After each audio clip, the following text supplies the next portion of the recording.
Today's guest is Dr. Calvin Lawrence. He's an author, a speaker, but most importantly, he has the noble profession of being an educator and a coach. Now, it took me a long time to appreciate how important mentorship really is. And this is one of those conversations where we flip it on its head. It's not just about go get a mentor, it's also about when do you know it's time to move on to someone else to get you to the next level, which is a conversation not very many are willing to have.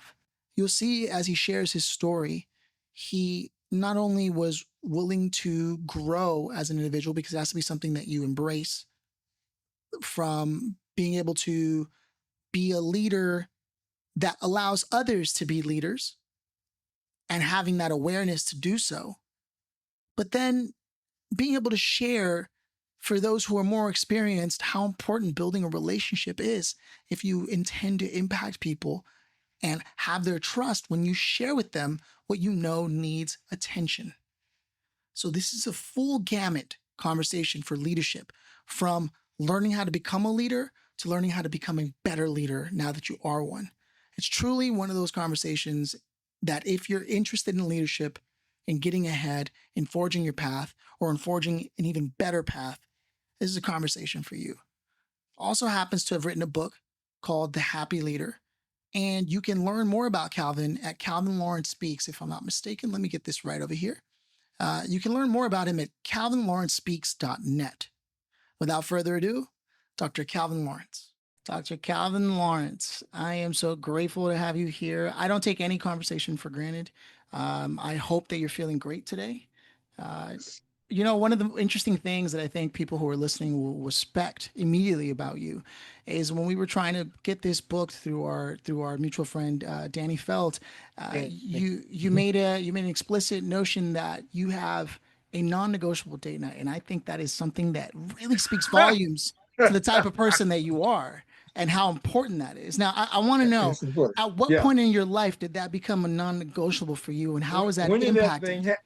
Yeah, I can tell you almost exactly to the date, almost, because we didn't always have that, and we did a lot of stuff. We have a son who's 24, so he's out of the house now. So I can even tell you that it started really when he left to go to college, which was about 5 years or so ago.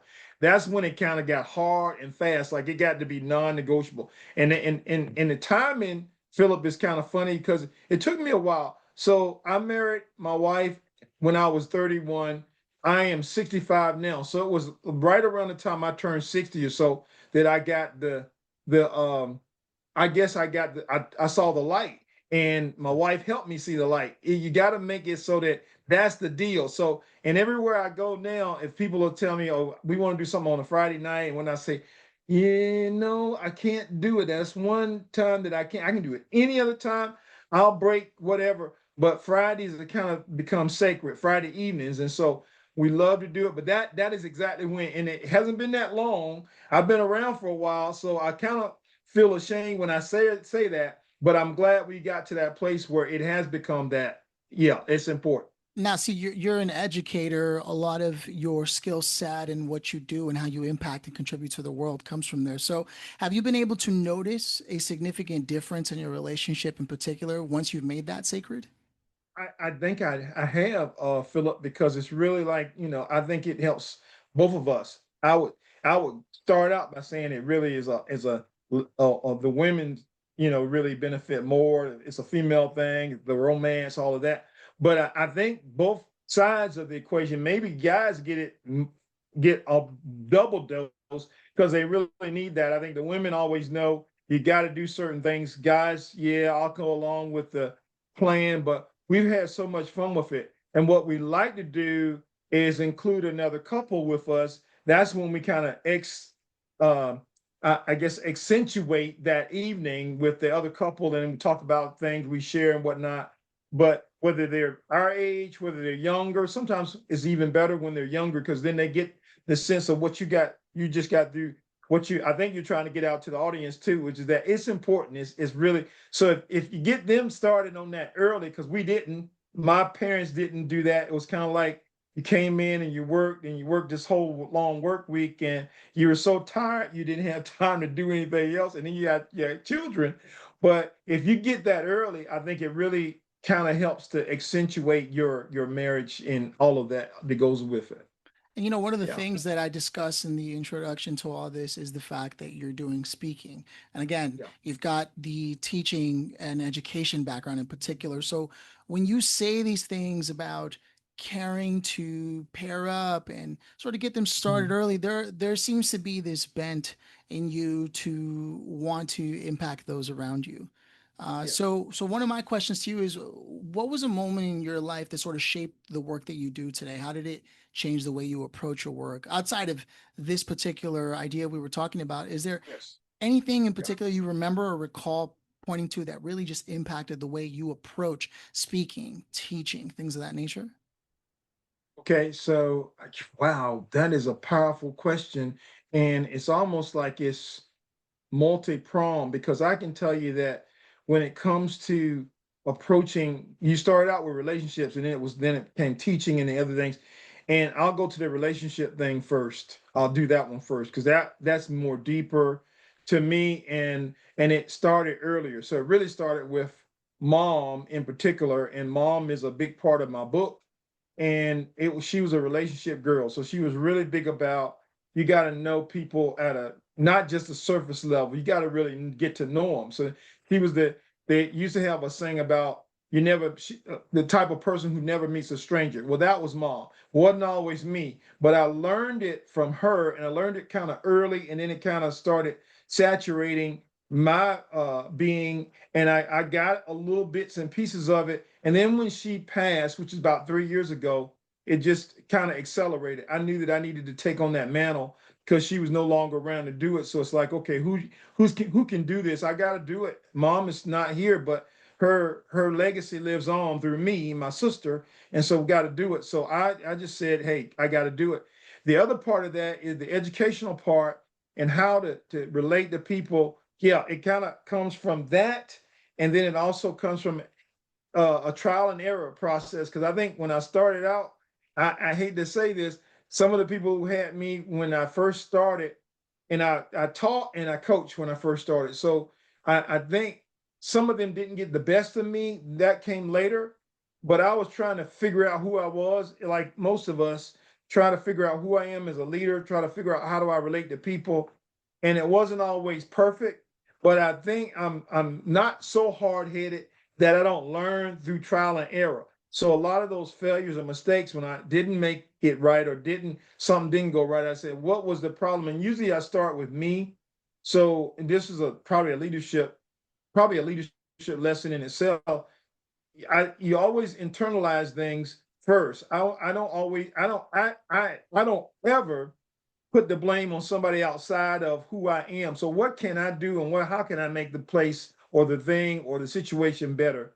And there's probably a way I can do it. Now there is some onus on other people. Yeah, that's true. But you as a leader or person as a leader could always start with themselves. Internalize, figure out what you can do better. There's almost always something, just like the date night thing and having, the onus to make sure that that's kind of sacred, and there's always something you can do better, and then you start doing it better, and then you can learn from that, extrapolate from that, and then add to that if you need to, and then you go on. But yeah, that's a tough question. I don't know if I answered No, no, all no, of you, it, but you I did, know you I did. got part of it. I Yeah. think it's beautiful to have the philosophy that there's no such thing as a stranger in the world, because what Yeah. that Yeah. does is it opens you up to being connected immediately as soon as you Yeah. possibly can by even the Yeah. smallest thread to the other person across Yes. from you or next to you, no matter where you are. So with that Yeah. element, growth can only happen. And I think that's a beautiful philosophy. And I'm sorry for your Mm. loss. And I'm grateful Yes. that you're picking that back up, because that is something that should be carried on as a tradition. It's very familiar to me. I have someone in my own life who did the Mm. same thing, where even if every restaurant, for some reason, it was like the mayor of the restaurant you know what I Mhm. mean? Mhm. Mhm. I know what you mean. I Um, got you. Gotcha. yeah. I got when you say restaurant, so I'll throw this little piece in here because it just goes along with it. So mom and now me. So mom wouldn't meet a stranger. She had to know names, and names are kind of critical to the relationship stuff because you can say, hey, you get me this, or hey, you that. But it was like, so we go to the restaurant and she'll find out, make sure she listened. And then if they didn't say it, or they didn't say it, or they didn't say it clearly, can you spell it for me? And so to get the name of a service person, I'll use restaurant in particular, is so critical because it's not just getting better service, but it's connecting at that level. Like you were saying before, I connect whenever I do that at a level that I would never reach if I just said, if I didn't care. And it says something too about a person when you don't really care to know their name. You just want to get the services done and whatever, and vice versa. But if you know their name, they get to know you, and then you have these conversations, like you said, you can start out hit with anything, and then all of a sudden, man, it's going to be a really good relationship, and then you never know what can come out of that. So it's so important. But I had to stop you that, right, because I love that one. And that's one of my favorite things to do. People who go out to eat with me know I'm going to get the name of the waiter, waitress, no matter what.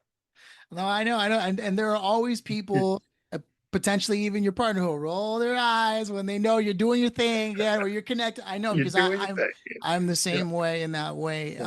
You said something also that was interesting and important, I think, to highlight, and it's the way you approached learning and the humility involved in that process, where you were willing to say, "Look, that wasn't my best then." Right. Right. Compared to the best that I am now, and that Right. probably will be true as things move forward. And I'm curious to know, when it comes to learning, because there was an implied sort Mhm. of time set aside for Mhm. reflection. Is this something that you do where you actually set time aside regularly to reflect? Because you ask yourself Mhm. the question. Mhm. We ask ourselves a million questions a day. That's certainly one way to approach it. But given that you're an educator and a coach, I imagine Right. you have some kind of process you use yourself to reflect, to improve yourself so you can continue to Right. impact others Right. increasingly better.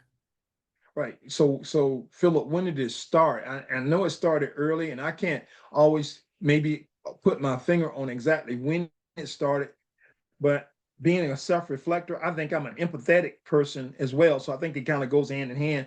And some people aren't as empathetic and they have to kind of work on it. But I'm always thinking, what can I do? So trying to find that time. I can think of a particular year, which was probably the best year I ever had in education or any professional walk. And it wasn't a high level position. It was just a really good year. And what we did was what I did, and I had an assistant. What we did was at the very end of the day, at the very end of the day, we took time before we got in our cars, before we left the building, to reflect what was good, what was bad, could we do better, what did we do great that we want to repeat because we got to repeat it because we got something. And then we left, and we never took any of the negativity, if there was negative, and there was some, home with us. And I think that was the critical thing for me, that we got that reflection down. And then when I got home, so then I think even after that, and this was at least 20 so years or so ago, after that, I always did it on my own, whether since that person had left me, I knew that was important. It was something that I needed to do. It might be on my ride home or whatever, but you can do it.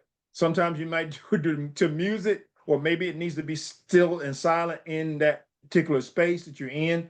And I have had some situations where I've had these long car rides where I've had a 1 hour and something commute. So during that time, wow, that's a great time to just reflect and say, okay, now what was it good? What was bad? I'll tell you, even this, sometimes something is so good, you think about it and and I'm getting up there now, Philip. So I may have to pull over. It's so good. I know I need to write it down while it's on my mind. So I'll pull over and I'll write it down, or type it down if I got my cell phone or whatever, and then I'll make sure I got it because I want to keep it because I don't want to forget it.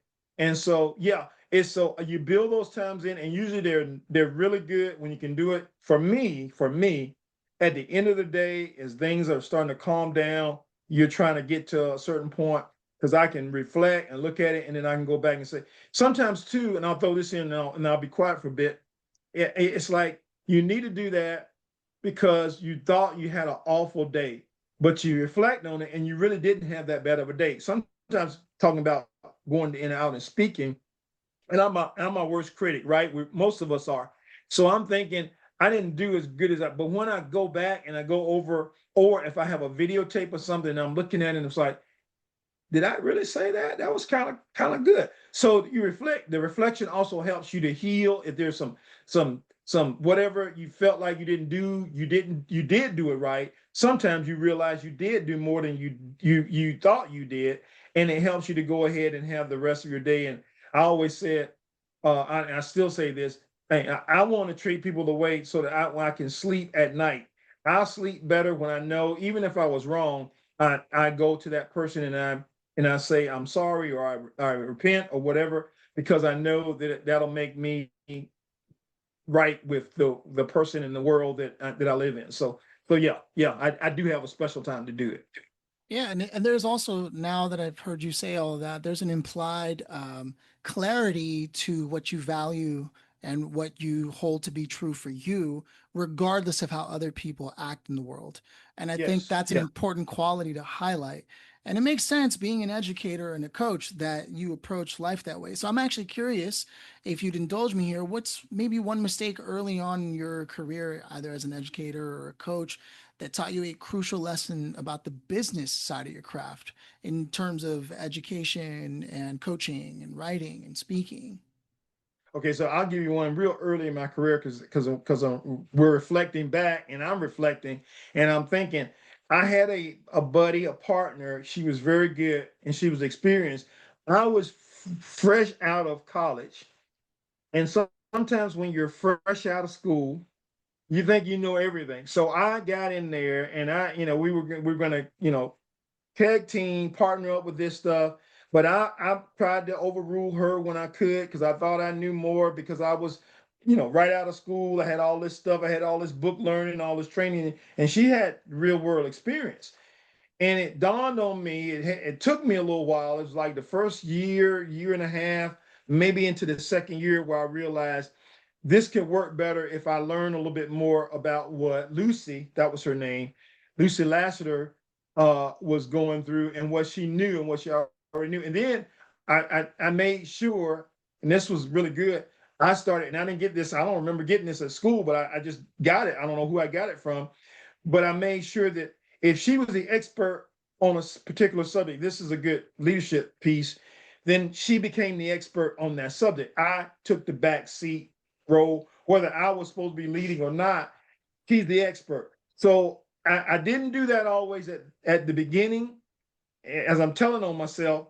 But if I learned anything real early, it was that there are experts.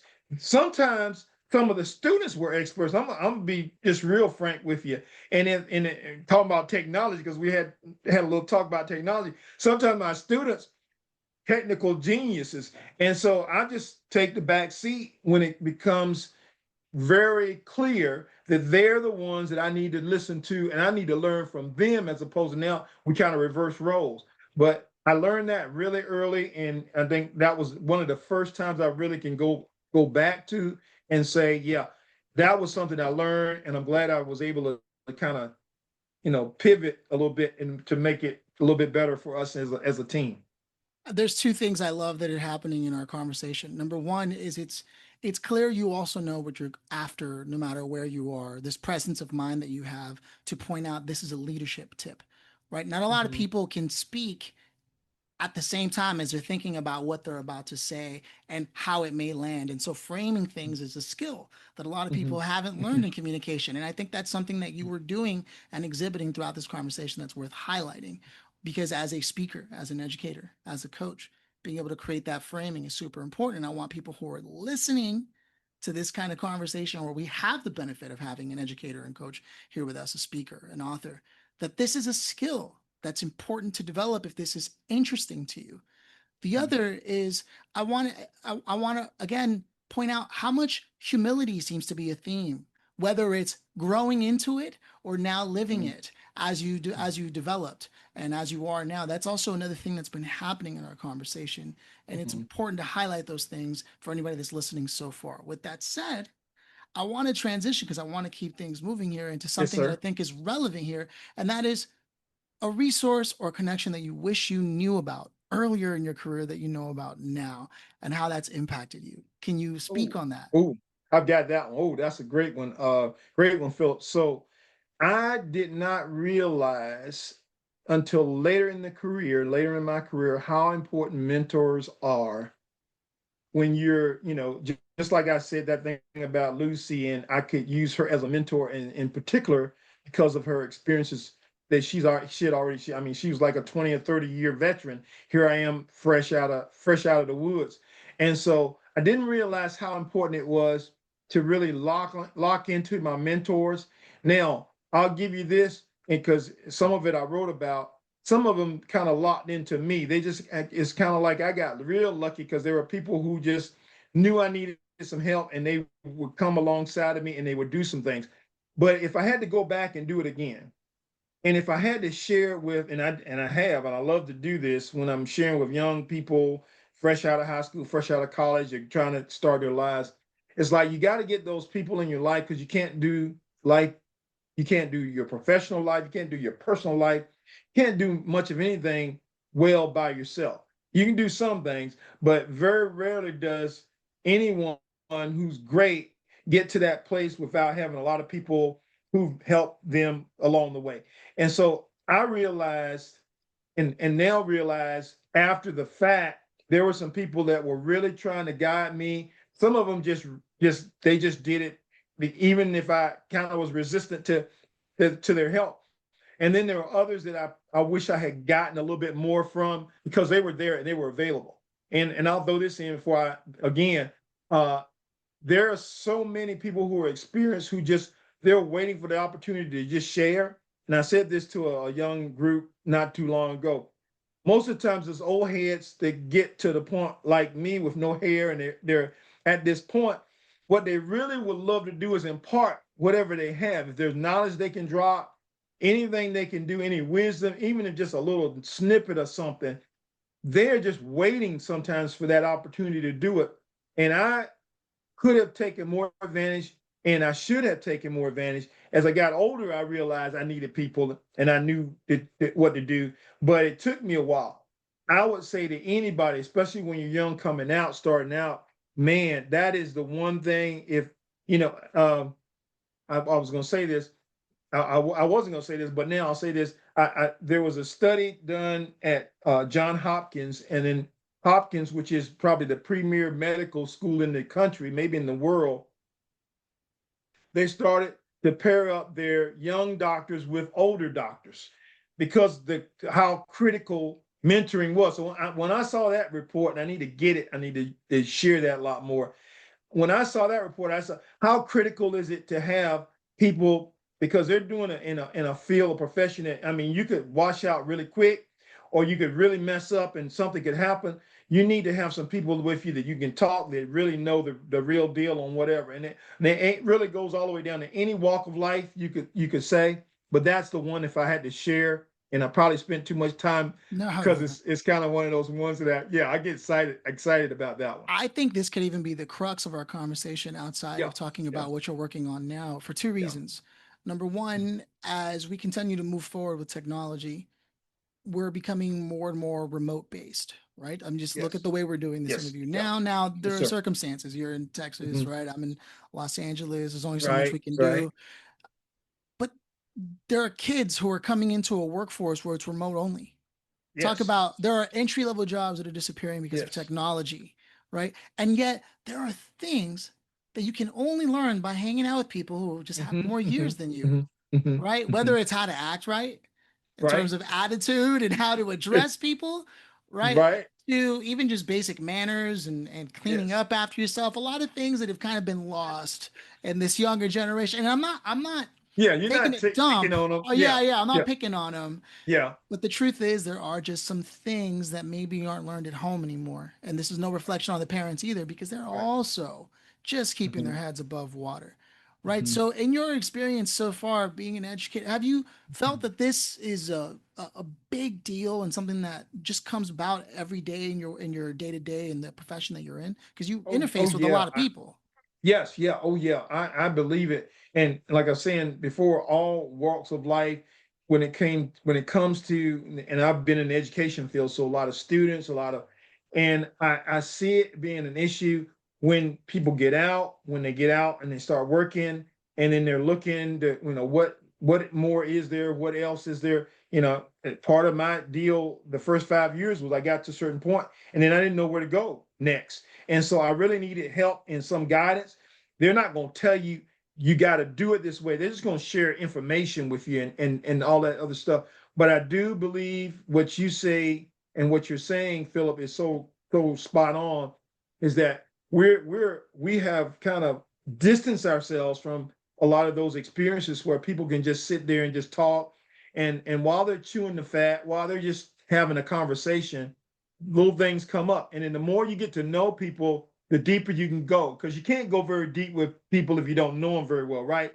And you only talk about surface stuff, but it's the deep conversations where you get to where, okay, now I didn't do that right. How did you do that in your time? Let me share with you what I think maybe you could have done better, and it might be that way, and maybe not, but at least gives you another tool for your toolbox to try to maybe figure some things out and maybe stay in there. Yeah, I think it's critical that people find that person. I saw something the other day, and I have it somewhere, but I know I've got the figure: 60% of leaders wash out in the first year or two. So if that's 60%, which is more than half, that's a sad synopsis. That's a sad story in terms of all of those people, and some of those are potential great leaders, but they don't get to where they need to be because they don't. I'm assuming that a big piece of that is they don't have those guides on the side to help them get through all that first stuff, because that stuff's going to come. It's just going to be there to figure it out before they decide, hey, the heck with this, I'm out of here. Now, there's another side to mentorship that not a lot of people touch on a lot. And I think as an educator, coach, a speaker, and an author, this is something that you may be able to have some insight on. I'm willing to bet on this. And that is that often you may start off with someone who you think is a mentor for you, but Yes. then they're not really for you. At what point does someone outgrow that particular mentor? Because this is a conversation not a lot of people are willing to have. It's a tough conversation. You're right, because you can have that, and I'll use music, which is a background I think you're very familiar with. So I was with a particular musical instructor, and then a friend of mine. This was during my childhood, and a friend of the family said, this particular person, she's good up until this certain point.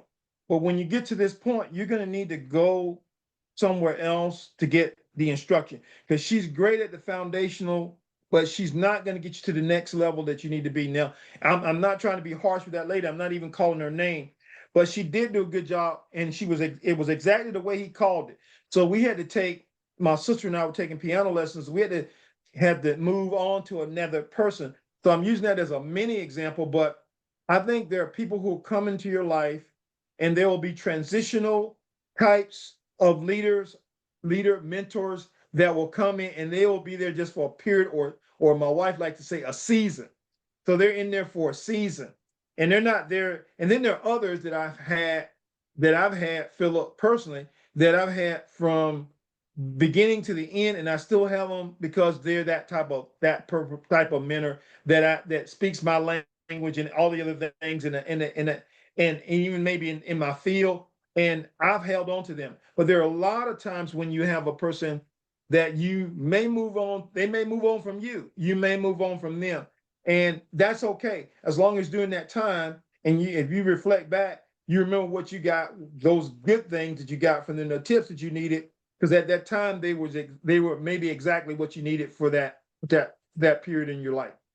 Absolutely. Yeah. Absolutely. And I really appreciate you going there with me, because again, that's not a conversation a lot of people are willing to have, but Right. it's an Right. important one, Right. especially when people are looking for mentors. So now I want you to talk to me about what you got going on. You wrote a book recently. Tell me more about it. I did. So the happy leader, part of that is, I mean, you threw this thing out there, and I'm gonna hit on it a little bit stronger in terms of the humility. I love humble leaders. I've always uh, gravitated toward leaders who did not maybe try to take the center stage, but really try to deflect off all the importance of what they did to on other people. And so I tried to kind of model myself that way. But I think those people are the ones who are the happiest in a lot of ways. Being able to serve other people, being able to see it, kind of being the guy on the side, but kind of like they do it, but they don't really want to get all the any of the accolades for it. And so I wrote this book. It's a leadership memoir. Uh, I started out with this conversation by saying some things about my mom. She was a big part of me wanting to write the book because of who she was. My dad too, but mom had, like as they say, a lot more material, so I could use that and get that into the book. And the book kind of shares some things, gives people hope, tells them about influence that they can have as a leader, and it also gets into that mentoring thing, because a lot of the people that I shared, some still here, some no longer, were the impetus for me getting to where I've gotten in my life. And a couple of them were just like what you had said before. They were there just for a period or a season in my life, and then I moved on, or they moved on, and I moved on to someone else. And I've always, in the later part of my career, always looked for, especially when I went into the workplace, who can I mentor? Who can be my mentor? And it's because it's a two-way street too. The other thing that I like to say in this thing is, especially with younger people, is you guys need to pursue these mentors. It's like they can come and look after you, but you may need to be aggressive and aggressively try to pursue someone who speaks or talks your language. You just connect with them. Is something that you can't put your finger on it, but when you know that you know when you do, when you find that person that you really can connect and you can talk to and then get into deeper conversations with. Now, what I want to do here is ask you if you could take this book that you've written and Mm-hmm. hand it to one person in particular, what kind of Mm-hmm. person would this person be? Oh, I got you. So it would be a person who is the young and up and coming emerging leader. It'd be a person who's struggling with leadership.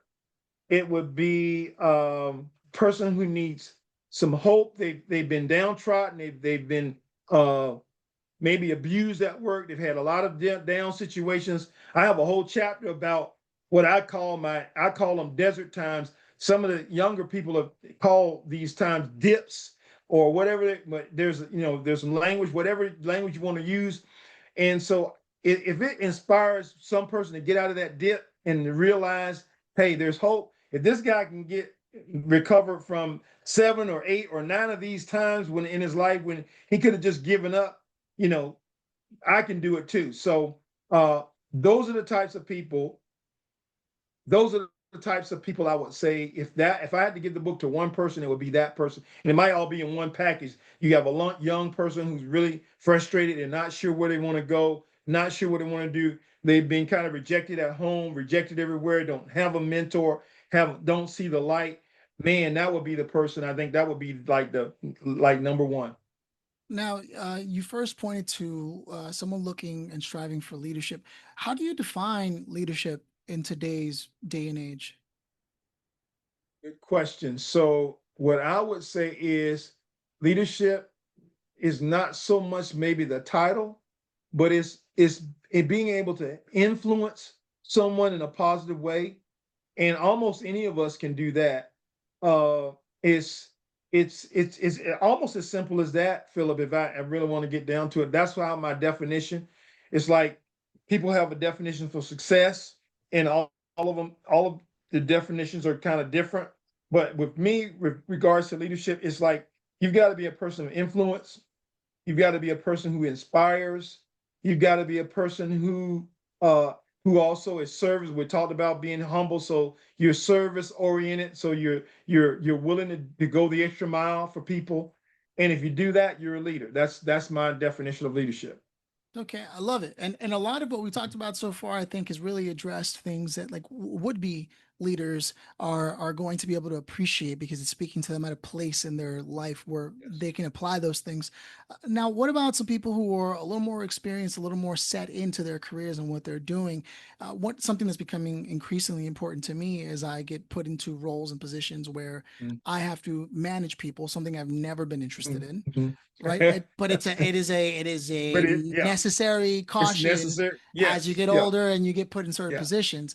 Yeah. How have you viewed giving feedback, calling attention to things that need to be addressed, and to do it in a way that's successful where you don't earn the spite of who you're talking to? Mm, It's one thing to want to be liked by everybody, but that's yeah. simply Yeah. impossible when you have It's responsibilities. impossible. Right? It's How do impossible. you view that, Yeah. and what can you share for the more experienced people is what I'm getting at. Okay, so I'll throw it to you this way, Philip. So when you're in that role or you moved into that phase of your life, you've been given that title or whatever, and maybe not a title, but you've got that responsibility.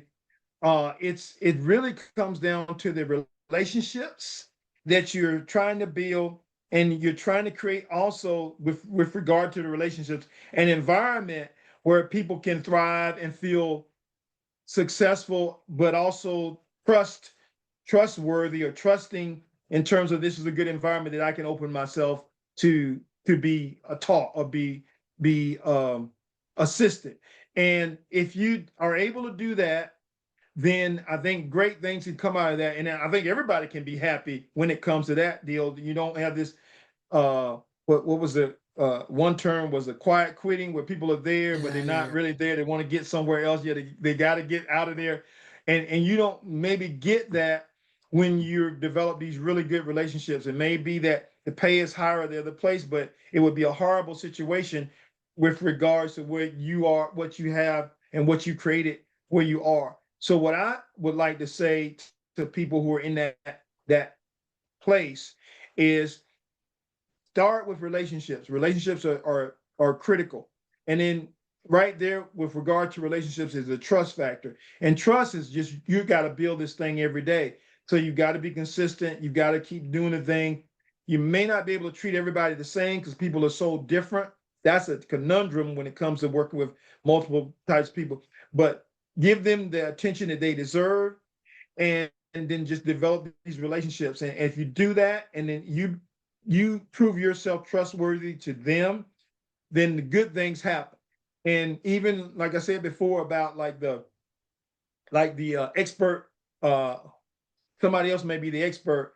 There are times when you'll be able to allow people to get to be the expert in the room because they know they have the knowledge. And then, I mean, it really boosts their confidence. It really helps them. Oh, confidence building is a huge part of any leader. If you're a leader, you've got these people who are not as confident as they probably should be, and maybe could go higher or greater or whatever. And then it's if you do just a little bit just to help them with the confidence, that's a huge thing. Can you share a time, or is there a time in your life when you felt the impact of great leadership impact you while you were developing?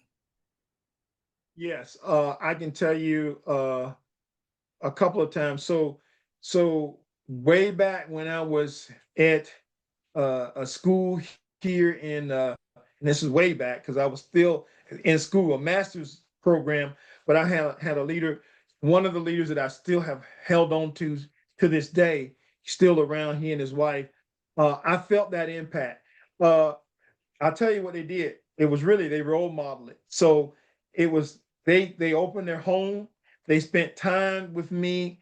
They the particular leader who was in my department, he made sure that he found jobs for me that I was doing a part-time kind of thing then to try to make ends meet. And then at the end, what he did was he did two things. He got me a job, and I still give him credit to this day. The job got me to a place where I met another gentleman that helped me meet my wife, who is now has been my wife for 34 years. So that's a pretty good mentor if I have to say so myself. Yeah. And he did all of that, and he's still doing great things. When I got to do the book, his wife was the one who said, I'm going to do your editing for no charge because this is my gift, my love gift back to you. So it's that was a great time, and it's still a great time because I'm like I said, I'm still with those mentors. Those guys are in their 70s and they're still doing amazing things. So again, it's teaching me that I've still got some juice left, and I haven't gotten to 70 yet. So whatever I can do to help somebody else, I need to do as much as I can while I can with what I have. As we begin to close things out here, Calvin, one of the things that I think really has been stemming out throughout this conversation is the idea of relationships. Yes. And you can just see it in the way the world is moving these days. People are willing to quit on people right away. And now Yes. the thing Yeah. is, toxic Yeah. environments are meant to have boundaries around them. That much is Hmm. true. And toxic people and things of that nature, there is such a thing as positive destruction, as I like to say, right? You want Uh-huh. to keep those things away from yourself Uh-huh. and give yourself the best chance you can to succeed and to do good and to be with good people. Right. However, there are also some things that are just a part of building a good relationship, and you've been able to keep relationships for decades. Hmm. That's Hmm. not something that Hmm. happens on accident. Right. So if I could just borrow you for a second to speak as a human being from one human to another, how what's your secret to relationships and how do you view their importance in your life? Well, I don't know if I have a secret sauce or anything that I don't have anything that's earth shattering, Philip, but I do have some basic things. And we've talked about a couple of them, but I'm gonna reiterate to make sure there's some clarity to it. Having conversations is a huge, communicating with people, being able to communicate, whether it's now virtually or face to face, but you got to do that. uh, you got to understand that the mentor thing, I said it, I'll reiterate, it's a two-way street. And so I have a part to play if I'm the mentee. In this case, I call myself the mentee. I have a part to play. The mentor has a part to play. Now I've got mentees, and I'm the mentor, and I have a part to play to reach out to do some of those things. Uh, I've got to allow myself, and I say this in the best way, to learn from failures because I've had a lot of failures, and then I'm willing to share them. And I make a joke out of them, but during the time you're going through it, it's not so funny. But I've got to know and I've got to share those because I think it helps somebody else to realize, hey, he's not perfect. He didn't have a perfect life. He's gotten to this place through all of these other things, these incidences and these experiences. And so if I share those things as a way of helping people to grow and develop, then I think I've done something, and I've benefited too because it helps me to heal because some of those were some really tough situations. Um, I know one of the things, this will sound a little corny, as my wife likes that term, but just learn how to relax. You got to have a out. You got to have some things you do outside of what you do now. Like if you love music, then I mean, yeah, hey, that's almost perfect because music is relaxing, I think, in most cases. But you've got to, some of these professionals, they're so targeted and tuned in that they don't even know how to relax. And you've got to learn how to do it to the degree. Oh, I go back to that Friday night date night thing. You gotta set the time aside to do it because if you don't set time aside, it won't happen.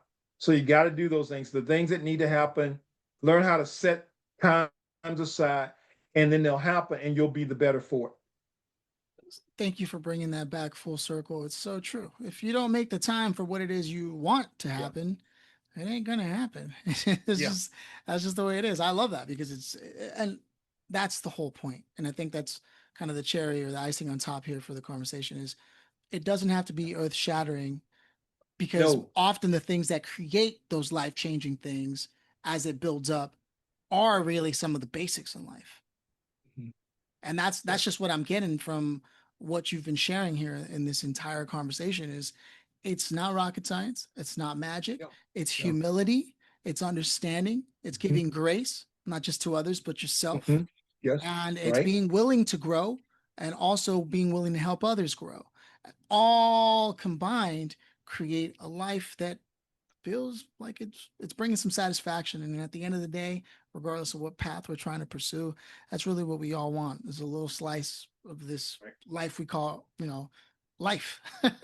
Yes. Yes. I'm super grateful that you took the time to break some of these things down. I want to make sure that people know where they can get your book or stay in Okay. touch with Okay. you and things of that nature. Why don't you share with us places they can go, maybe to buy the Happy Leader or whatever you want to share with us? Yes, sir. So, Philip, I'll say the easiest route to go is to my website, which is Calvin Lawrence Speaks, my name, calvinlawrencespeaks.net. If they go there on the website, I think I've got, and this is kind of, I'm hoping this book can go global because I really would like to share it with just not the US, but anywhere. I've got Amazon, and they're located on the front page, so you don't even have to look for it. You got Amazon, the US, Amazon, the UK, I think, and so it's national, international, and that's probably the best way to get that book. Guys, just go straight to your website. That's where you want to Yes, send sir. everybody out. Okay, fantastic. Well, Calvin, I can't thank you enough for taking the time. It's been an absolute pleasure. Again, my goal was just to have a real conversation because that's really where the magic happens is with people being Yes. humans. And you left it all on the field today. Thank you. Thank you. Thank you. That's a great terminology for a former coach. Leaving on the field is what you want to do.